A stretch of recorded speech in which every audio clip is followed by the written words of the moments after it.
Curtis, no lie, I am looking forward to this episode, maybe more than any other that we've recorded. We've been talking about doing this for a while. So I'm excited. We have. Our last episode was my favorite. I don't know. We'll see if this one can top the last one, but last episode was my favorite because we had a special guest, Mark Hamill, on that episode. We did. Yeah. And Alec Guinness and Harrison Ford. Harrison Ford. Yeah. Yeah. We'll get back to that, I suspect, this season. That was our favorite metaphor. So, yeah, I should have worn my Star Wars shirt, too. But the reason I'm excited about... shirt on, though. Are you getting ready to go up there soon? I'm in an up north state of mind. So, starting today at 4 o'clock, I think I'll be pretty much mentally checked out all next week, even though I'll physically be in the building working. But, 4th of July holidays upon us, ladies That's and the gentlemen. other thing I got going on here, right? Red, white, and blue, yeah. Yep. Cool. So I'm getting myself in the mood. Awesome. Well, the reason I'm excited for this one in particular, a couple reasons. One is it brings together this whole concept of Bullhorns meets Bullseyes. And it's foundational to what we firmly believe and have developed almost like a synthesis of our partnership in working with clients. And it's rooted in fundamentals that are old as time, things that we're not making up. It explains why we focus so much on why, and it gets people thinking about the proper analytics at the proper time, which is something that we've been preaching this season as well.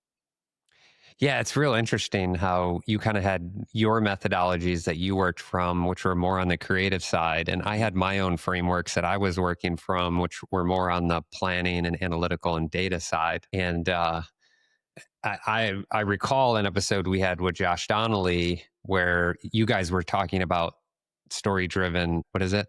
Funnel-driven storytelling is what he calls it. So he's got his own framework. And I was like, man, this sounds a lot like a methodology I've worked from.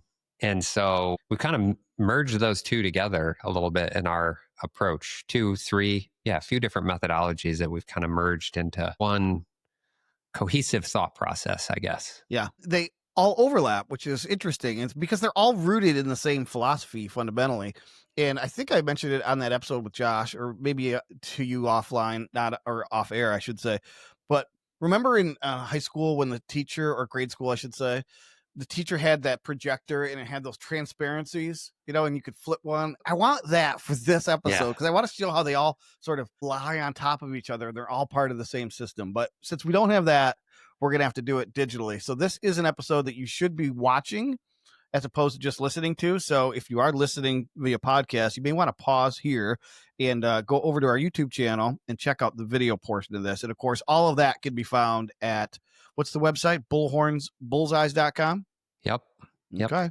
Bullhornsbullseyes.com. And we could leave either, I can make a PDF of these images or just share the JPEGs, and we'll embed them in the episode as well. And they can check them out inside the episode. Yep. Download them and refer back to them. So lastly, the last thing I love about the idea for this episode is I think there is, for people who want to learn something, this is not only a window into our secret sauce, which I'm fine sharing, but it's also, I think, a way for people who aren't in marketing every day, but need to hone their marketing skills, or at least the company that they work for is marketing skills.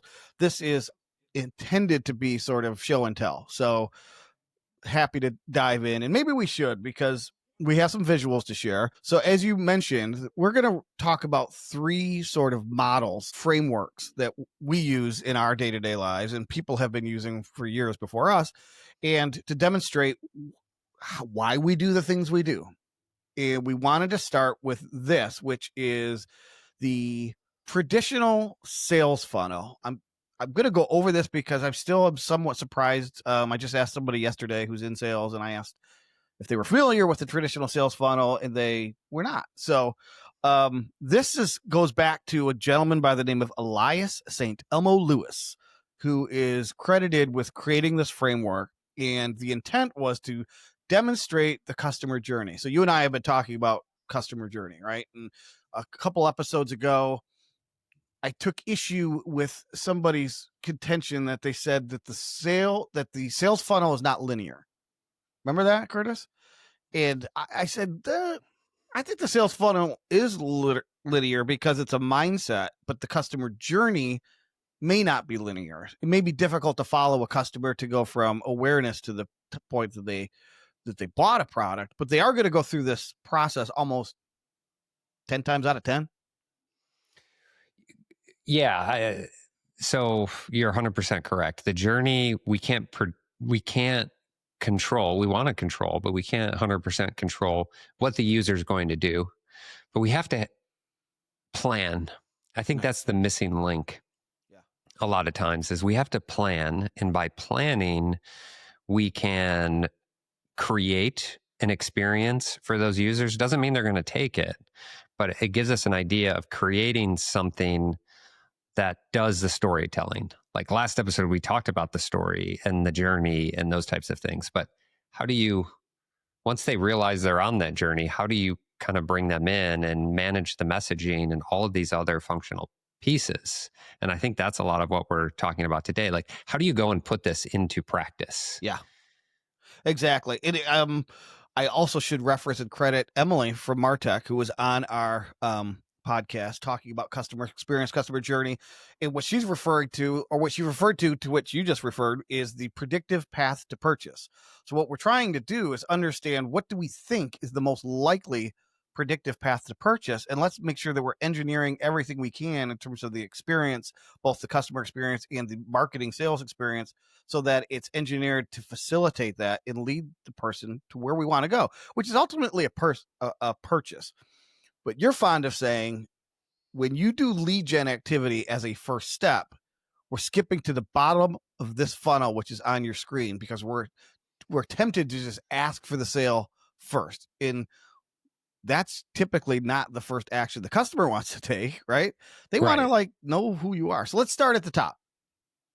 Anyone outside of the traditional sales funnel is unaware of who you are. Some of them are unaware that they even have a problem, or they might be starting to recognize that they have a problem, but they might be solution unaware. They don't know what they don't know. So outside of this is the entire field of the population unaware of your brand. The first step is to make them aware, right? So I use this example all the time, Curtis. People ask me, the quick lube oil change bowl. Why did Ford Quick Lube change? Why did I spend $2 million sponsoring a bowl game? Does that work? They asked me, does that work? Now, my question is, does it work? Well, I never heard of Quick Lube change before. So I probably wouldn't have stopped into one if I'd never heard of one. But that's the thing that the dragon you're trying to slay at the top is at least get the population who you're looking to convert into customers from unaware to aware. Yep. 100%. Yep. So we'll talk about the tactics that you do for that, the language that you should use, and et cetera. But so my first takeaway is, don't present as a first action the offer to buy my product, because people aren't there yet, typically speaking. Right. And I would add, we'll use terminology like top of funnel, middle funnel, bottom funnel, right? So we're obviously starting, so we use that language. Top of funnel, when we say that, is awareness. Right. We're creating awareness about a problem, pain, aspiration, something like that, to pull somebody into the brand and create some level of recognition, at the very least, a response. Ideally here, I want a response, and we definitely get into that. But yep. It should also be noted, at least from my understanding, that the reason this is shaped like a funnel is because not everyone will go all the way down, and you start to lose people as they go. Some of the people who become aware, what's that? Purposely, right? Yeah.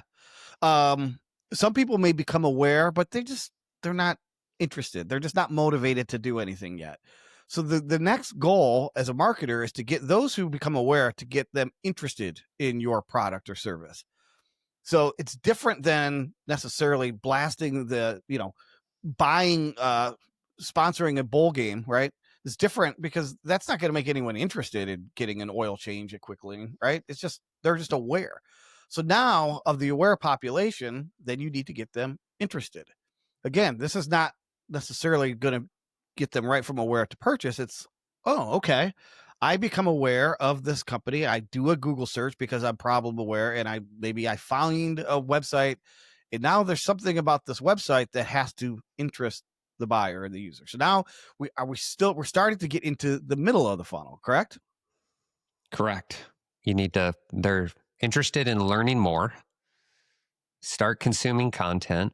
They're doing some research because this brand, this product or service has intrigued them in some way. There's curiosity, Yep. natural curiosity that now I start a process of evaluation. Yeah. That was exactly where I was going to go, is the evaluation part. So just because they found your website or product or service doesn't mean that that's exclusively the only bidder in the auction, right? So they're doing this research that you mentioned, and they're evaluating all sorts of vendors, product solutions. Maybe they're trying to solve their problem for free. Maybe they realize they've got to buy a product or service, and now they're looking at things like, well, does this company or does this product solve the thing that I came here looking to solve? Does it do it in a different way than these other vendors? Better, faster, cheaper, more reliably, more innovatively? So this is where they are vetting the field. They're vetting your brand or product or service. And the goal now is to get those who are in the vetting process, because now they're shopping, to get them to desire your product, service, offering, get them to desire to make a purchase, ideally with you. And so now they're starting to enter the bottom of the funnel, right? Because now they are getting close to taking the action that we wanted them to at the beginning, but they weren't there yet. But now they're getting really close. And so now we're going to employ tactics, messaging, which all of which we'll get to drive from interest to desire. Yep. I will say you also remind me quite frequently that in the evaluation process, there's also status quo. I could just keep doing what I'm doing. I could keep using the product I currently have. Yeah, there's a better one out there, but it's going to cost me money to buy it. We see this all the time with SaaS companies, right? Somebody's I could use Excel. Yeah, I'm using Excel. This is painful. I hate it, but I don't feel like changing. And those are the people who are going to come out of the funnel, right? They couldn't go from interest to desire. They're interested, but $29.99 a month. I don't, whatever, right? You could stay there for years. I mean, I talked about that with that attribution company. Yep. I was 7 years I've been consuming their content. Exactly. So always interested. But there was something that triggered desire. Do you remember what it was? You shared that story. Well, it was the other company that came in who had something that more aligned with my clients, right? The way that they position their platform, and they were at an easier price point for me to evaluate. So Antonio, who we're going to have on, which was what converts the sales rep, I was evaluating one of their competitors. And then both of them happened to reach me at the same time. Don't know how that happened, but I could have stuck with my status quo because I had solutions. I was doing what they claimed they could do, but they made some claims they could do it better. And he gave me a no risk evaluation, and I said, "Let's do it." And proof was in the pudding. I mean, it worked. Right? Aha. So, a tactic to drive someone from interest to desire, right? Yeah. Messaging changed from, hey, learn about us, to, hey, give us a shot for free. Yeah. Right? We'll come back to that. Risk-free guarantee. Ultimately, you took the action. This is what everyone wants. This is the quote unquote conversion, right? This is you give me the dollars that I seek, and I give you the product that I promised. All of this to say, typically, this is the journey the customer is going to take. This could take 10 seconds. This could take 10 months. This could take 10 years, could take 10 minutes, could take 10 weeks, depending on what your product is. So it's not like applicable directly and exactly to every sort of product. Like if I aware that I need a candy bar, right? I'm not going to spend 3 weeks figuring out which one I like. I'm going to go to the store and I'm going to pull the trigger that matches my desire. And I'm going to be like, all right, it's going to be a Three Musketeers. Most of the crowd goes, ugh, gross. I go, yum. All right. So that's the traditional sales funnel. There's versions of this, but this is at its core. This is the one I always come back to because it looks like an opera, AIDA. I'm a theater nut. So, okay, boom. That's the first framework. So go ahead. Well, you mentioned skip the funnel when we first. So now that you've described the funnel, go back to what you mentioned, skip the funnel. And what we see customers tendency is to do, and why we want to put this in front of people to help them understand why they can't skip the funnel and what that means. Yeah. Skip the funnel is a company decides that they need more sales. So they reach out to somebody who does lead generation and says, we need more leads. We need more sales. What can you do for us? And they put the metric on conversion only, and it's a pass fail, right? It's, did you get more sales or did we not get more sales? We try to explain to them that there exists this thing called the customer journey and the sales funnel, and they want to skip to the ad. They want to say, okay, we're going to put an ad on Facebook to a market of customers, potential customers that don't know who we are yet, and we're going to ask them to buy us, essentially. That's right. So you went from unaware to action. Most people are hardwired to not do that, right?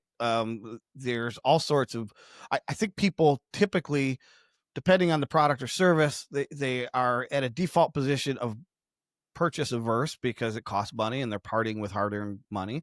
So they need to put themselves in their position that they want to buy something, whether it's I'm hungry for a candy bar or I need to invest in software that solves this Excel problem. So we don't think you can skip the funnel. What we do think, though, is that the funnel offers all of these opportunities to nurture someone from unaware to action if you only apply the right metrics and the right methodologies and the right messaging, which is a good segue into your framework. Yep. Because you mentioned the framework that you've operated. Explain this one. Yeah. So when I got into marketing, for me, it was my journey started with watching teams deliver reports to clients that they were telling partial truths or untruths about data to make them look like they were doing the things that mattered for the business. And so I sought out training and methodology to figure that, like, how should we report on these things? What should we be reporting on? Click-through rates and impressions and, all of these types of things, page views. Do they really matter to what really matters for the business? And so I stumbled across RACE. RACE was developed by Dr. Dave Chaffee, and they have an organization called Marketing Insights. They've got some free content you could go check out, but they kind of offer a online university, let's call it, for learning marketing. And this framework, I became a subscriber, talking 9 years ago, maybe, started consuming their content, watching their videos, downloading their PDFs. And that led me into kind of how I approached things from a media buyer, an SEO person, designing websites and figuring out user experiences from that perspective, right? We didn't ever deal with messaging until you came along, Tom. Kaleidoscope was executing, channel-driven sort of campaigns, bring them into the website and managing the website experience, and then making sure the leads and the sales went to a third-party platform like a HubSpot, a Salesforce, or whatever. So we sat in between there to make sure that journey and that flow, we could measure it and that the experience worked. So this is what we used. So it starts with reach. And so at the top of the funnel, and there's a reason why this is set up this way, reach is at the top because reach is awareness, right? And you have lots of different channels you could utilize to reach your target audience. We'd say first, figure out who your target audience is, your ideal customer profile. And then you're going to use things like, SEO, search engine optimization. People might find you in a search engine. You're going to do advertising. That could be Facebook or Meta, TikTok, LinkedIn. You figure out where is your target audience? Where can you reach them? And, go to those channels, go to those places where your target audience is. And you can put out content, you can put out advertising that could be organic. Certainly there's PR and other methods. There's offline methods as well. I'm speaking mostly online, but there are offline methods to reach your target audience. That is definitely, what do you got there, Tom? I'm reaching for my bullhorn. So this, what you mentioned is the bullhorn part of our podcast, right? So you're trying to get people from unaware to aware. So this, by the way, interesting. I'm just sort of tilted my hand a little bit, but that maps perfectly over to the left side of the screen, which is awareness. Right. So you're trying to achieve reach. You're not at the top of the funnel trying to achieve purchase incidents. You're trying to just get people into the funnel, right? Yep, 100%. So in what happens currently, what we just said about skip the funnel is people want to do reach. It's all these companies are doing reach, but they just go right from reach to convert. Mm-hmm. So they say, yeah, go reach people on Meta, but your call to action should be shop now or buy now or sign up or get a demo, like all of these types of sign up for a webinar. And they don't know who you are yet. Right. We're looking to achieve reach, but the metric is conversions. That doesn't make any sense. Right. Yeah. So alongside of the race model are the metrics you should be measuring at each spot. So I don't have this slide would get busy, and I don't want to duplicate what race already does in their own training. Mm-hmm. You could go, they have some free PDFs. You can find all that online. Just search them up. But they put the metrics that you would be measuring. How do you measure success at reach? Right. So from an SEO perspective, it might be traffic, impressions, your position ranking. From an organic perspective, it might be new follows, people liking and following to your pages. It might be new audience engagement within your advertising. We just built for a fishing brand a new set of ads that are following this methodology.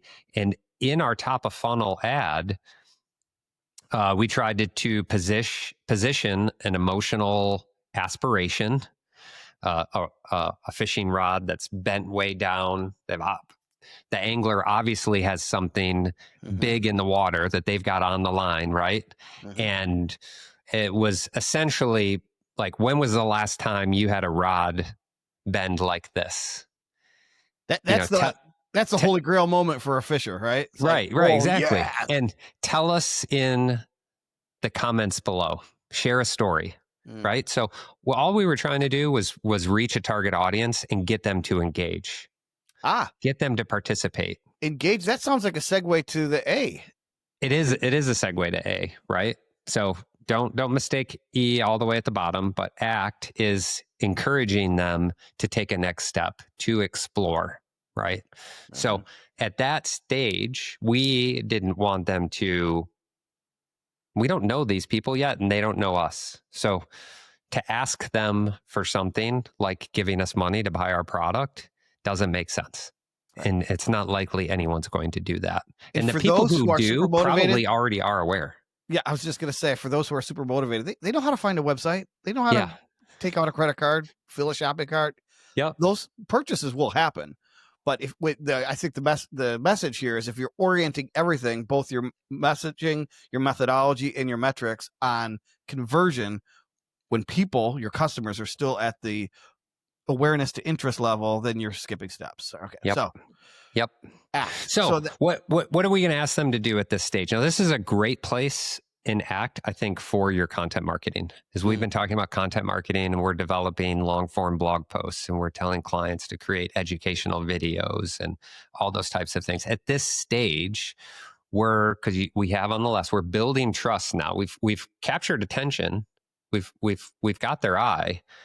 How can we educate them? How can we show how we're unique? How can we show in the fishing example I just gave, that, you know what, if you have a big fish on the line's not going to break, the rod's not going to break, it's not going to fall apart in your hands, and you're not going to lose that trophy catch of the lifetime, right? Yep. And for any of us who have been fishing, you know what it's like to lose, the fish you've been trying to get. They even came up with a phrase called "the one that got away."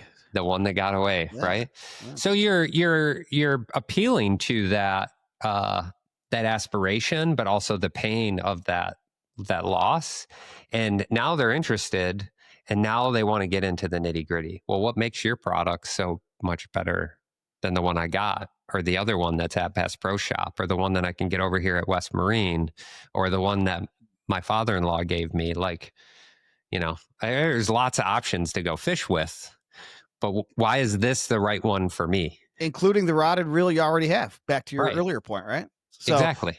mapping across over to the AIDA or the AIDA model. So now you're getting people from interested to desire. That's the goal when you're at the A. So now metrics change here, right?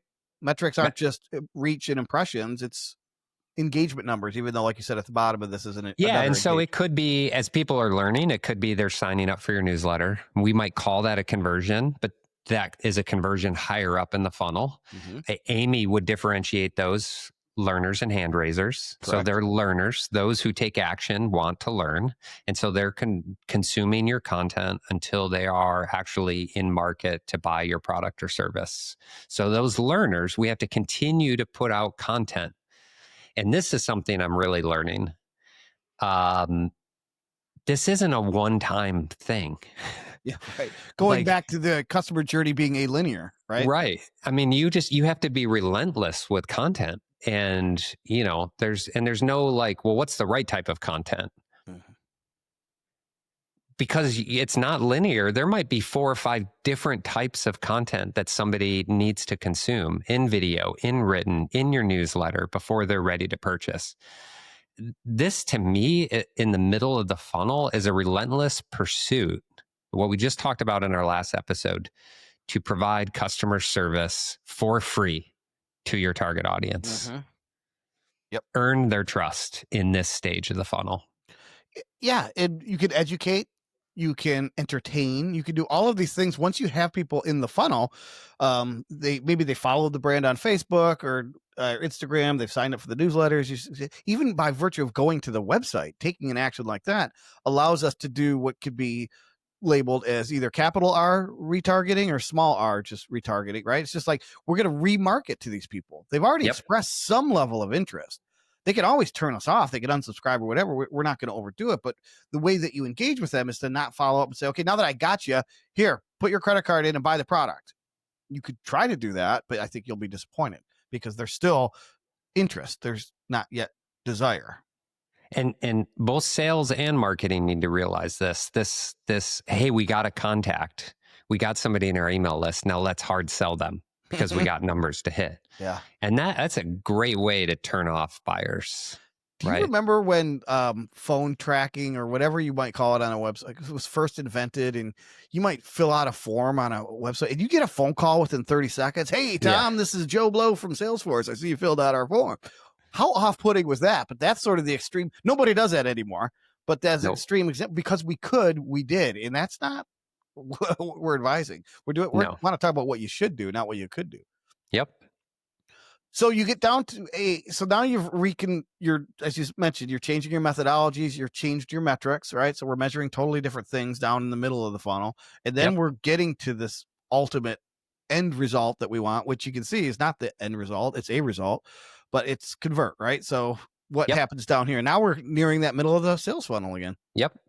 And like you mentioned earlier, you might start with an audience size of 10,000. We get 3,000 down here. And then maybe we get 200 that take this step here, which is they fill out a request a demo form, they sign up for a webinar, they check out, they pick up the phone, and they call. That is what we're measuring at the bottom of the funnel. For me, that's getting somebody into your CRM as what we might call a sales qualified lead or a purchase. So they're either a customer through a purchase or they are a sales qualified lead that now sales takes over for that individual. Now, I do have downloads here. Downloads could theoretically fit, above ACT. They could be sort of in the middle. There are times where downloads, it is a good reason based off of a download to follow up. But more than anything, this is really when sales is reaching out in the lead gen perspective, or they've completed a cart and now you have a customer. Yeah.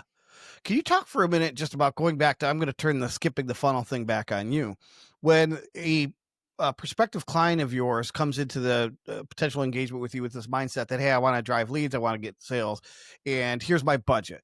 Can you talk about how it's so much more expensive to optimize campaigns for conversion, especially when people haven't heard you yet. I mean, you're really rifling through your budget really quickly, aren't you? When all you're doing is bottom of the funnel activities, those are expensive.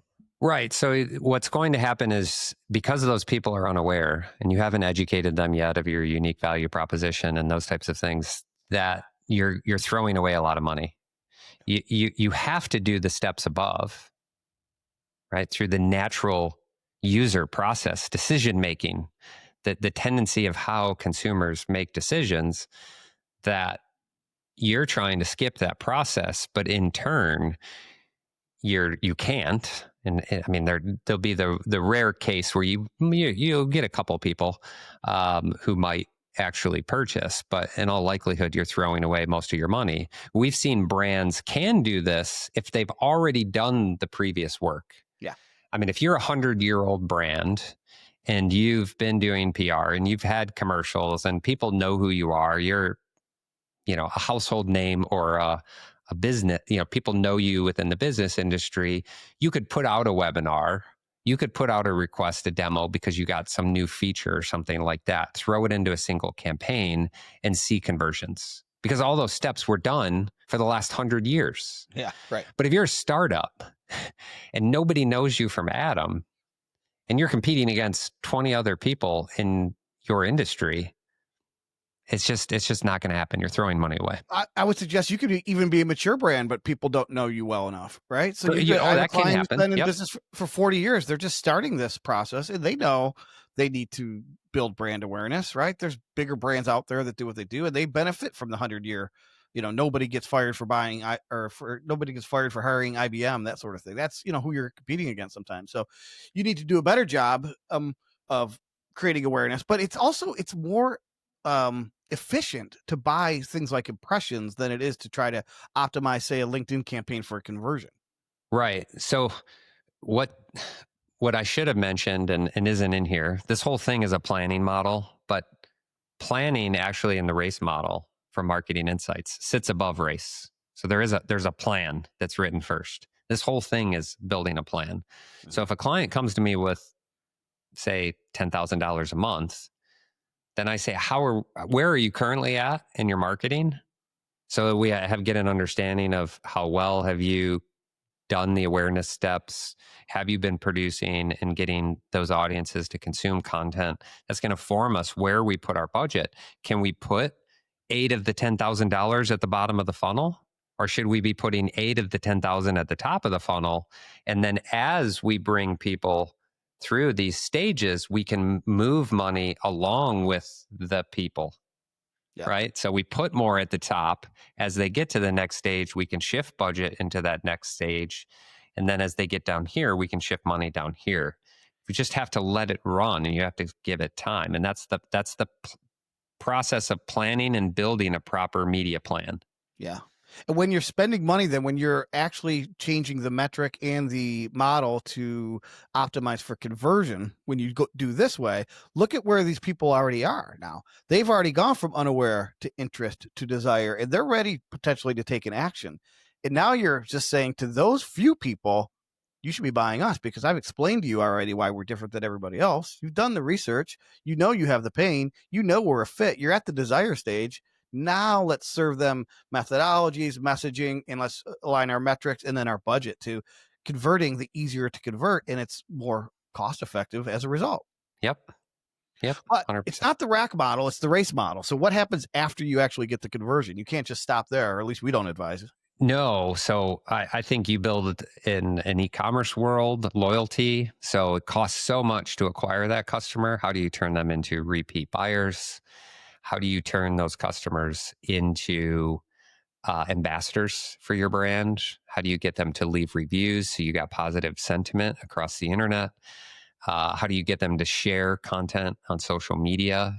How do you get them to refer, to friends and family to buy your product or service? So these are all tactics that you want to implement to get the most out of what the cost of acquisition for that single customer, the lifetime value. Lifetime value isn't just what that customer pays you monetarily. The lifetime value is the possibility that that customer could also get you 10 more customers Yep. because now they become an ambassador. But you have to ask. We've had episodes where we've talked about referral marketing and different things like that, email marketing, like great strategies to put at the bottom of the funnel to turn your best customers, your loyal ambassadors. Yeah, you had a great name for it actually recently. You're doing some work with a market research company. What was that? You guys are calling these people now? Well, in the research world, they do an apostle analysis Yeah. to find out who amongst your most loyal are not only just loyal, but potentially apostles, right? That will go out and spread the word for you. Joseph Jaffe is the author of a book called Flip the Funnel, not Skip the Funnel. And what that suggests is that you have a funnel, you've got everyone down here at the red who did make the conversion. What you're suggesting is now let's flip it. And now these people go out and they start doing the advertising for you. And they're going to tell you how wonderful this product is. Oh, I had the time of my life at this restaurant. They're trying to then immediately give desire and interest to their audience who live out here, right? Yep. So you flip the funnel, and that's why you need to constantly engage with these folks, because they will create extraordinary lifetime value if you do it well. So I see it like you said, flip, but what Race will do is they'll draw a line back to the top. Yep. So because those exactly that. You're building more reach. Yep. But it brings those people in more quickly because it has the benefit of a third party endorsement. This is why, why social media became such a big place for brands to live, because people would say, I'm looking for, anyone got a good restaurant? I'm heading up to Higgins Lake this weekend. Anyone got a good restaurant? Right. And yeah, you want to be the brand that somebody, without you even knowing about it, will say, you got to go to the Cut. I'm going to give them a free plug. Anyone heading up got to go to the Cut. It's awesome. Live music, great food, farm to table, boom. All right. So that's the Wraiths framework. Yep. All of this then maybe could explain why I am so insistent on leading with why. And so this is not, again, my methodology. My aha moment came when I saw a TED Talk by the man by the name of Simon Sinek, called The Golden Circle. And it's become something of a cliche in the marketing world, I think, because it's potentially, I don't know, overused or overshared. It's got millions and millions of views. The Golden Circle is, 3 concentric circles. At the center of the circle is why. And so I think this is actually called The Power of Why, if you're looking for the TED Talk, right? The Power of Why. And what Simon Sinek contends is that the best motivation for doing anything, taking an action, making a purchase, following a leader, is all cemented in the person's sense of why. Why are they out there looking for a solution? Why should they be? Usually it's, Sandler sales system would tell you it's pain, right? I can't live like this anymore. I need to go. Could somebody solve this problem? But it might also be an aspiration. It might be the person looking for a candy bar or wanting to buy an expensive sports car, right? Some of those things are pleasure now. Pain now is a good motivator. Pain tomorrow is a motivator. Pleasure tomorrow. You have to figure out for your specific product or service, what do you solve? And do you deliver pain or promise? But at the heart of this is this person's why, right? And so typically what happens, again, skipping the funnel, is when companies, well-meaning companies, think about putting a website together, they think about what should the copy say? Well, let's tell people what the product does, how awesome we are, right? Let's tell people about the features. Let's tell people about the ergonomic handle, right? Let's tell people about the 3 levels of loudness. And that's what they lead with. But typically, going back to this model on the left, people aren't even at a point where they care about the features because they have no desire to buy your product. They're out there just trying to figure out, is there a product? Is there a category? Right? So they're problem aware, but they might not be brand aware. They might not even be category aware. And so if that person comes to my website, they're in a point where they can't live like this anymore. I want to be the one and only brand that connects with that potential customer on that emotional level that says, I understand you. I get your pain. I know I can articulate it back to you, right? I can say, there's no reason we need to be living in Excel when a better world is out there. Going back to that example, right? It's not like, here's the 10 things our software does for you, or here's what the outcomes are. It's that we know why you're here. You hurt. We understand why you hurt. And in fact, let me show you how we alleviate the pain. So once that emotional connection is there, the theory behind my messaging methodology is you reel them in there, as many people as possible. And then to get them down to interest, you're going to show them not only do you understand why, but now you're going to start to communicate how. Not what yet, but how you alleviate the pain. Going back to, okay, now, so people are in the sales funnel, they have interest, but remember we said they're interested not in you necessarily, they're interested in solving their problem. They might be interested in 5 other competitors too, right? They might be interested in just the status quo. We don't know, but we want them to be interested in us because we want to get them into desire. How messaging, so why is that emotionally why? It's not your why, it's not your mission statement, it's not why you exist, it's the potential customer's why. Can I pause you there, Tom? Yeah, please do. Because this was the mistake I made. Well, I watched the TED Talk when it went viral. That was 12 years ago or whenever it was, maybe even longer than that. And I understood what Simon Sinek was talking about, but I understood it from a standpoint of figuring out your company's purpose so that you could figure out, like you could create vision, values, and you could align with employees, get the right employees. It's kind of the whole good to great thing, like get the right people in the right seats on the bus because you're all aligned towards a common vision, your whole purpose, right? Yep. And I'm a big Viktor Frankl fan. I believe in purpose. We've got to have a purpose. But I was looking at it from the viewpoint of, okay, if I define my purpose, or if this brand here defines their purpose, then naturally consumers who align with that purpose will come in. And it's really the opposite. It's, yes, the brand has a purpose, but then beyond that purpose, you have to then figure out your customer's purpose. And then how does your service, product, whatever, fit into their purpose? Yep. Not the other way around. And I think that's where, like, if you build vision, mission, blah, blah, blah, and then you go and talk about all those things on your website, and then nobody engages with that content, you're wondering, like, you just think human nature. Do you like to be around somebody who like just talks about themselves constantly? Exactly. Right. It's off-putting too. Or if you're in a sales meeting and the salesperson won't shut up, you're like, oh, you didn't even ask me a single question, right? You didn't ask me where it hurts, right? Like what doctor would come into an office or a doctor's office and greet the patient and say, well, here's what we're going to do. All right. Wait a minute. You haven't diagnosed me yet. I didn't even tell you what hurts. No, I got you. Well, here's what I do. And you're in my doctor's office. So this is what I do. This must be what you want. Right. So yeah, it's a common mistake. The cynics, no pun intended, the cynics of Simon Sinek will say garbage. Nobody cares why you do things. They care what you do and how you do it. Totally agree. That's not what we're suggesting with why. It's lead with the customer's why. The audience's why is probably a better word to use there, as we talked about recently. Then how language, right? Then how is the and you might need to do this through testimonials. You might need to do this through actual storytelling, videos. So not only does the messaging change, but the methodology changes here.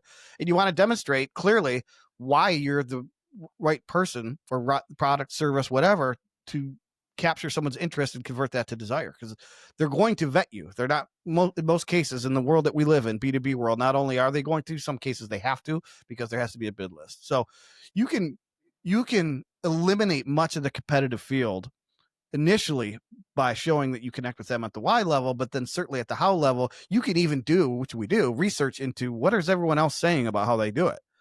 Well, we can find our stake in the ground and make our claim that is authentic to us, and nobody else can do it. And we've done the research. Nobody else is doing it. So this is the how methodology. So that somebody says, everybody else said great customer service, 100 years in business, but this brand said something I think I've ever heard. And wow, it maps perfectly to my why. I'm intrigued. So not only am I have interest, now I have desire. What is, of course, people care what you do, right? But 9 times out of 10, your what's look exactly like the competitor's field's what's.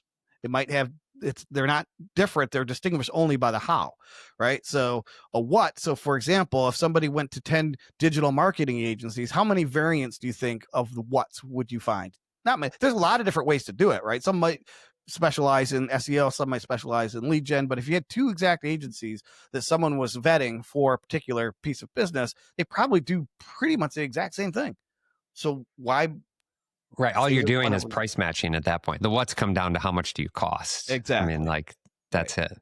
The what, so ultimately, yes, they're going to put what's in the shopping cart, or they're going to want to see a demo of the what and all that stuff. But the way that you've converted them is by demonstrating it, differentiating how.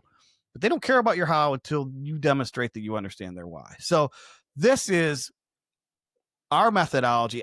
We didn't invent any of this, right? Simon Sinek came up with the power of why. We already mentioned who came up with the sales funnel and the race methodology. But to us, when this all comes together, this is, I think, the magic sauce, the mystery ingredient that people, I think, can take away from this podcast, hopefully, in the PDFs that we'll share in the show notes and online. This, to me, I don't see how you could do it any other way. Yeah, I think it helps people understand the thought process behind, how we approach things, for sure. Right. Mm-hmm. So like I mentioned, when we talk top of funnel, middle funnel, bottom of funnel, there's reasoning behind those types of things. They're not just tactics. Like Right.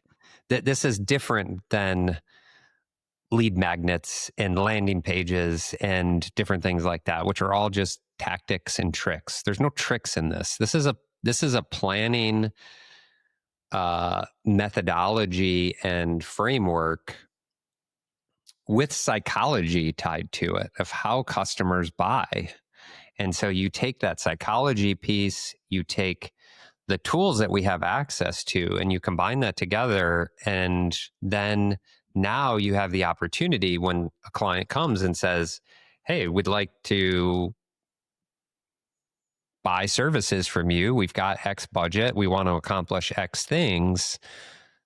This is what we're going to lean into to figure out how to spend that money, and then how to measure how that money is being spent to see if you're getting the results that you'd like to see in your business. Yeah, exactly.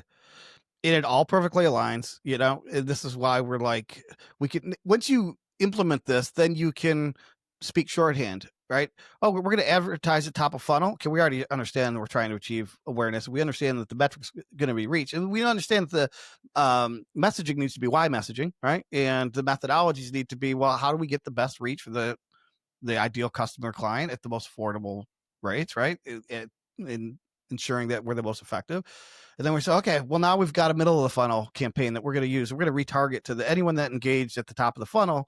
We're going to use the middle of the funnel messaging, and they're going to receive this sort of media, this message. Now we're going to demonstrate how, etc. So it becomes a shorthand. And it again, then the most important thing to realize is that it's the wisest application of any budget.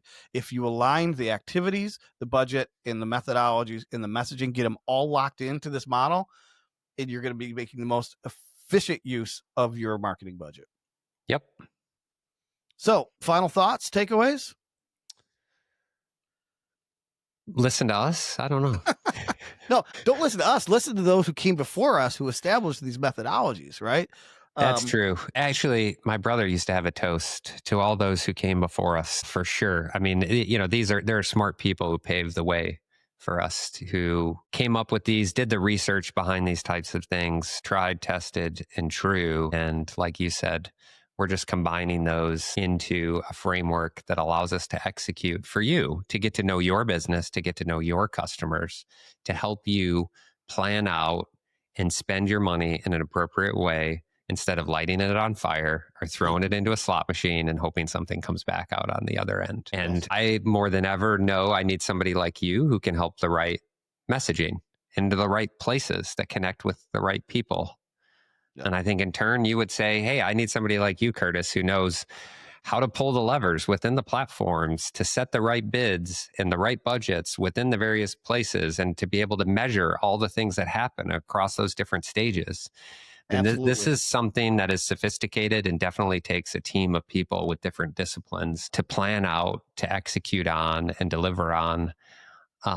And frankly, it takes patience. There is no one thing you're going to do in 2025 that's going to magically make leads come in. This is work to put this together, and it does take time and take money, but when done correctly, can definitely grow a business and is an effective way to do marketing. Yep. I have two final thoughts. One is I'm borrowing from you, so you'll like it. Start with the mindset. Do you think of marketing as an expense or an investment? And if you think of it as an expense, don't waste it. Don't spend it, right? If you think of it as an investment, then invest wisely like you would in the stock market, right? Don't chase daily returns, chase long-term gains. So that's one. And then I just made this up on the spot. So I'm going to leave people with this little quip, and then we'll see everyone next time at the next Bullhorns and Bullseyes. But that thought is, you can't skip the funnel, but you can equip the funnel, and then you should flip the funnel. See you next time.